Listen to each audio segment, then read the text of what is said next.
Welcome back to Our Community. Susie Thomas visiting with Joanne Carpenter and Christy Woods from Refuge of Hope. All right, there must be some kind of a capital campaign in the works if you're talking about a new building. Tell me what's going on, Joanne. Well, let me backtrack just a small amount here. Okay. Over the years, our numbers have continued to grow. Our dining room seats 110. We serve closer to 200 every single night, hot, nourishing meals. Our men's shelter sleeps 34. We sleep closer 46 to 50 men. We've been like this for several years now. Last year, around this time actually, we started a capital campaign with a goal to raise $4.5 million. To date, I can tell you that we have in pledged money $4.8 million. Wow. And we have about $2.8 million cash in hand of those pledges that have been fulfilled. We did 3-year pledges, so we're a few years out from collecting all of the money. Mm-hmm. But people supported us and have given generously. The community has come behind us. The Start Community Foundations, the 6 major foundations, supported us very, very well, and we're so grateful to them. The churches, the individuals, the businesses, everyone just came together in support of this. And God willing, we hope we can break ground later this spring, early summer. And that is so exciting. When you're running 2 ministries basically on top of each other, right? Overcrowdedness is a serious issue at the mission. We'll be able to serve where you can spread out a little bit and enjoy that meal just a little bit more, and you're not cramped 110 in a small dining room. And the men will no longer be sleeping on overflow cots. We'll have adequate showers for the men. The kitchen will have just not adequate, but they will have the space that they need, the storage that they need, the proper equipment that they need to prepare all of these meals that we're talking about.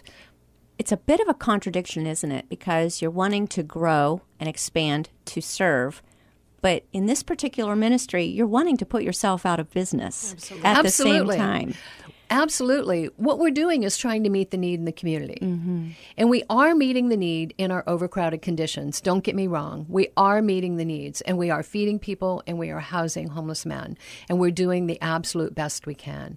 But you know what? When we get in some training rooms, when we get in a chapel where you can actually go pray with a prayer partner quietly, when we get those extra rooms, that little bit of extra space where you can serve in a more relaxed atmosphere, it's going to make a lot of difference. Whether the people come, whether our numbers increase, we've never been about the numbers. We've been about serving people with love, compassion, and respect, meeting their needs and sharing the gospel with them. Mm-hmm. Well, and this growing, the larger facilities is necessary, because if you've got 50 people sleeping where it's meant for 34, that's not acceptable. So how many people are you guessing then the new facilities will be able to serve?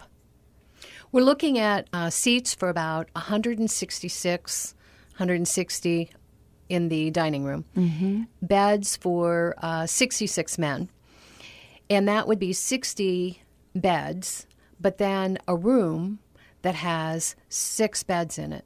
And that room where it could be closed off are for our men who work 2nd and 3rd shift. Right now, they sleep in the open dorm. Mm-hmm. They can't get proper rest. This way, they will have a room.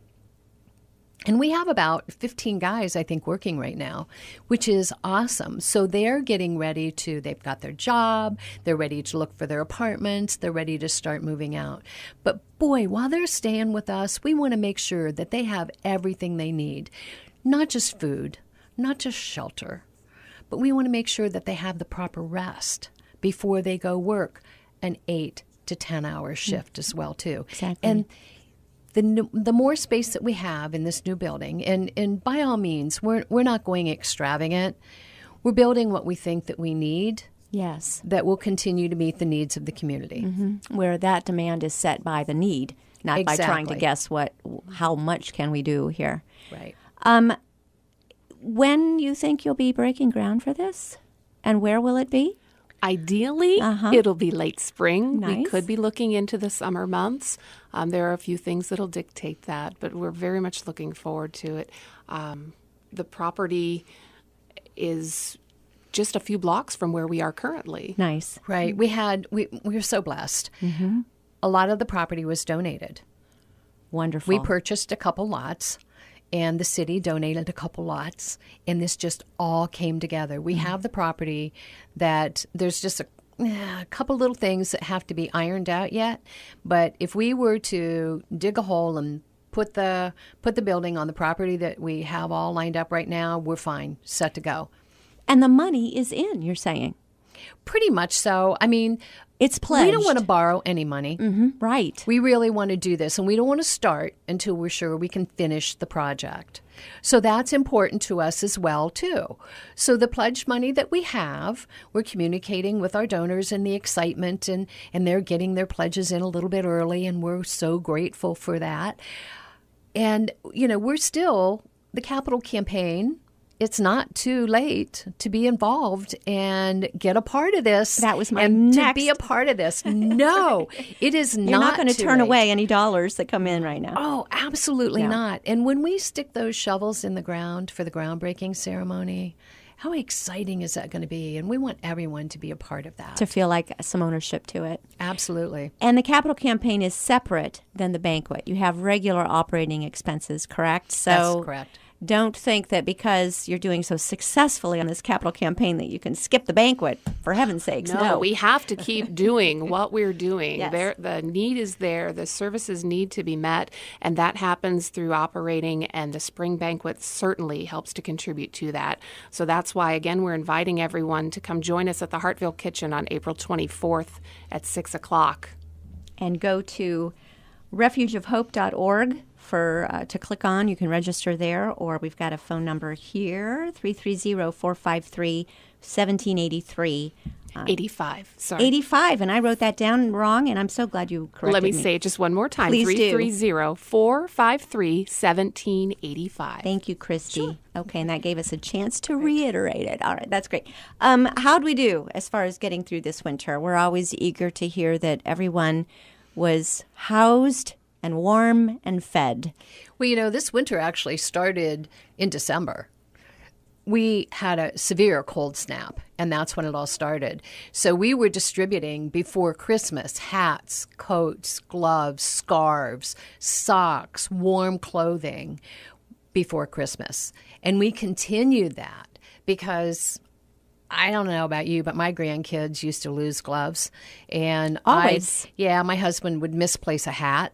And so sometimes we would have to continue to pass them out because the last thing we wanted was for anyone to be caught outside in that weather, in the cold, in the snow, without proper shoes and coats. And what a blessing, all of the donations that came in. And you can see the little ones trying on coats and how adorable they look in these brand new coats, or a pair of boots and gloves and blankets. We can go home and turn up the thermostat. We can. Exactly. Yeah. They can't always. Right. In a rented place, sometimes the thermostat is set as what it's set at, and you can't control that. Or it's drafty and the windows haven't been replaced. But we can give them extra blankets to help them, or blankets to help on the strollers with the kiddos as they're, going from hot meal site or to meet an appointment or whatever it is they need. So the clothing and the things that we distributed, oh my gosh, that is the most fun ever. But then when you realize that they have such a serious need, what a blessing it is. And thank you to all of our donors who contributed those items that we were able to distribute. When you talk about the children, I think that's the most heartbreaking thing, because we're talking about people who, through absolutely no fault of their own, are experiencing the consequences of other people's choices, that now these children are finding themselves in a homeless situation. Couple of things. First of all, it's heartbreaking on its own. Second of all, once a person's been homeless, it seems like that's always a possibility. Do you see second generation homelessness happening because that's what they've experienced. That's reality to them. Or do you see maybe this next generation saying, okay, I'm going to do things differently? Is there a way? Do we have any kind of way of following that? There's an excellent book written by Dr. Ruby Payne on Bridges Out of Poverty, and it specifically addresses generational poverty and how incredibly difficult and challenging it is to break that cycle, even back just 2 generations. But we're never going to stop trying. Mm-hmm. We're going to start always to serve those hot, nutritious meals with vegetables and fruits, healthy foods that the kids can say, hey, Mom, I really like those green beans. Can we fix green beans? Or I like trying that fruit, or that eggplant that they made was really good. Can we buy some eggplant, Mom? So we're hoping that the messages they receive while they're with us will help them to want to change their lives. Right. Where having dinner is not always going to the shelter, standing in line, going to a different soup kitchen each day, because in this town, it's awesome. There's a different place to go every day, and everyone who needs the services knows where to go each day. But that to get into the mindset of when you're hungry, you go to your kitchen and you go to the refrigerator, to be able to just change that reality for them. How do we do that? Well, that's why the extra food that we send home with our dinner guests is really important. Mm-hmm. And we do that on a regular basis. Over Christmas, I think we got in, I don't know how many Honeycrisp apples. So we not only served them for the meal, but we sent them home. We had pears on the table last week that we served them, fresh pears, and then we send them home. Nice. Extra meals that we get, we send them home with our guests so they have that food there. Awesome. And that's how we try to get into that mindset that I can go to the kitchen, that I can have some extra food there, that I know I'm going to go receive a hot meal here, but I do have this in my kitchen now. A new normal. Trying to just kind of convert it into a new normal. Okay, well, everything you're doing is just so wonderful. Remind us again all the details about the spring banquet. We do not want to miss out on this. We'd love to have you join us and just learn the behind the scenes. We've just given you a little taste of what's to come. But again, that's at the Hartville Kitchen on Tuesday, April 24th at 6 o'clock. Please make your reservations so we know you're coming. We want to make sure we have a slice of pie for everyone there. And that number is 330-453-1785, or also at refugeofhope.org. Joanne Carpenter, Christy Woods, thanks for all you do in our community. Thanks, Susie. Thank you.